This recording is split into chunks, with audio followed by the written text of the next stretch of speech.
Here's a closer look at the Sync Audio 915 Mark II.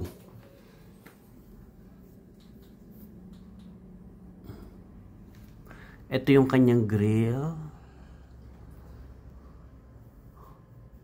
Close-up look yan, ha. So, 15 inches ito. Na-surprise ako sa kanyang kaha kasi kahit na plastic siya, mukha siyang kahoy. Okay? Matigas naman, matigas yung kanyang kaha. Wala siyang lubog pag diniin mo. May handle siya. Magkabilang side. Matigas din. Looks sturdy. Ito lang yung sa may kung gagamitin mong pang wedge monitor, maganda sana kung naging rubber ito para at least hindi magagasgas. Sayang kasi kung magagasgas siya. Tapos yung kanyang likod, ganito ang itsura. So ito yung kanyang power input, 220 to 240. Wala siyang AC out, no? Kasi usually sa mga ganitong naka-speak on, in at saka out, no? So hindi naman lahat. So yun siguro yung talagang design niya. Napansin ko lang compared dun sa ibang mga brand na nire-review ko, meron na ring AC out. Para kung mag-2 per side ka, naka dual pole mount, dito ka nakukuha ng supply papunta dun sa isa. Okay? Maganda yung kanyang back panel, matigas, makapal. Para siyang hawig doon sa branded na speaker na halos kamukhang kamukha talaga niya design. Makapal. Tapos yung kanyang DSP, try nating buksan para makita nyo actual.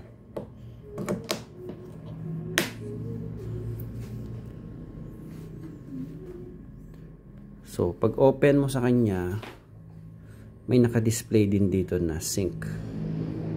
Okay, so meron siyang Bluetooth connectivity.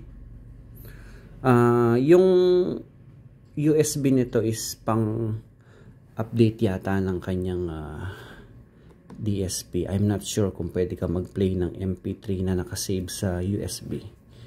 Power indicator, clip indicator, at saka signal. So DSP, control, push to edit. So pagka liwanag. Ayan. So pagka pindot mo sa kanya, lalabas itong mode. Lumiliwanag kasi. Ayan. Meron kang DJ, music, live, speech. So, yun yung mga pagpipilian mo. Okay? Tapos, pagpupunta ka sa ibang setting naman. So, location, normal, monitor. So, kung gagamitin mo siya sa wedge monitor, ito select mo yung monitor. And then, EQ. High, mid, low. So, naka-flat setting ako, kaya naka-zero lahat yan. Sub. Paano ba itong sub? Okay. So, pwede mong bawasan yung sub mo dito. Kung gagamit ka ng subwoofer na kapares, pwede mong i-cut. Pwede mo siyang i-low cut dito. Ayan, no? Pwede mong i-set sa... Ang kulit ng cellphone ko, pumabalik sa brightness. O, ayan. Pwede mong timplahin dyan. From 80 Hz to 150 Hz ang setting niya. Okay? So, kung may kapares kang sub, maganda yon. Delay. Ayan, 0.1 millisecond, 0.2 hanggang, tignan lang natin kung hanggang ilan maximum niya. Malayo So, hindi ko na isasagad. Mukhang malayo. Hindi ka naman magsiset ng ganyan na kalayo. So, kung manual, ang kagandahan nito, kung analog ang iyong mixer at gusto mong mag time delay, gagamitin mo siya as delay speaker at wala kang digital mixer, pwede mong iset dito, which is napakagandang feature. LCD dim, kung gusto mong i-dim or i-brighten yung LCD, contrast and reset. Okay? So, iyon ang kanyang DSP. Tapos, master volume control plus 10 dB at negative layo. Negative 60 dB. So, dun tayo sa Unity, 0.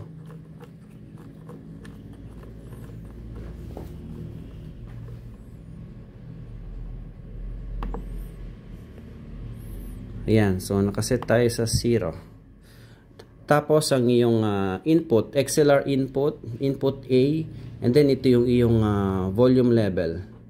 Tapos, meron kang direct out na nakaparallel dito.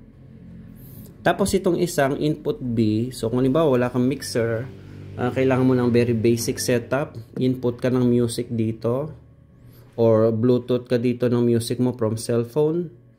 Tapos input ka dito ng music mo from mixer, kung may, na cellphone, pwede ka dyan, tusok, combo jack yan, pwedeng PL, pwedeng XLR to 3.5. Tapos yung line B, pwede siyang direct mic or line. So, may selector siya dito. Tapos, may sarili rin siyang volume control. Okay?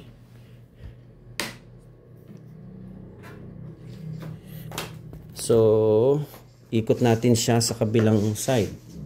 Pero ano lang yan, halos sa parehong-pareho lang. Identical yung itsura niya sa kabilang side. Kasi may mga speaker na iba yung itsura nung nasa kanan, iba yung itsura nung nasa kaliwa.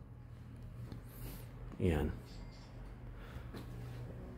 Ito yung taas. Ang laki din ng hawakan niya sa taas. Ganyan. Okay. Wala lang siyang hanging point. So, hindi siya design na ihang. Merong isa ditong nakatakip. Hindi ko sure kung screw ito. Pero, imposible namang panghang yan ng nag-iisa lang. So, Sir Michael, paki-correct po ako kung mali yung sinasabi ko. Kung para saan po ito. Yan. Tapos sa ilalim, meron siyang dalawang butas. Kuya, paki-video ako. Dito ka lang, ha? Pakita natin yung ilalim. Steady mo lang.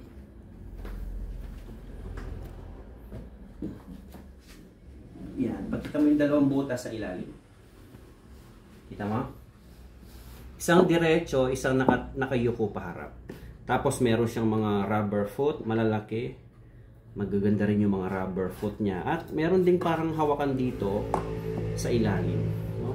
So, parang meron siyang total of 4 handles. Okay? So, yan. Yan ang ating closer look ng Sync Audio 915 Mark II. Ito yung box niya. Class D amplifier with digital signal processing, high performance, 10-inch, low frequency, 75mm woofer, at high quality 51mm Neo high compression driver. Okay, ang wattage niya is 1,200 watts, 128 dB ang kanyang sound pressure level. Ang kanyang weight, mahalaga yung weight. 26.5 kilogram ang isa. Okay, so kaya naman buhatin ng isang tao, pero para sa safety, kung itutusok nyo siya sa tripod, 2 tao. Okay, so Mark 2 ito. Alam ko ready na for selling na rin siya. Parang pinaubos lang yung ilang piraso ng Mark 1 bago siya tuloy ilabas. So nakarang araw may nakita akong nag-post na si Sir Michael na parang may nakapag-out na rin sila nito. Pero sa akin yung unang nakita ito nung in-unbox natin kahapon. Okay, so price nito, SRP is nasa I think around 25k. 25 to 27k yata kung di ako nagkakamali. Mag-chat kayo yung mga interesado na kumuha nito o gusto mag-try or kung gusto mapakinggan, kung nandito kayo malapit sa area ko, libreng-libre kayong bumisita sa studio para mapakinggan siya. Abangan niyo yung mga susunod na video natin para mai-testing din natin siya sa actual event, sa iba-ibang application.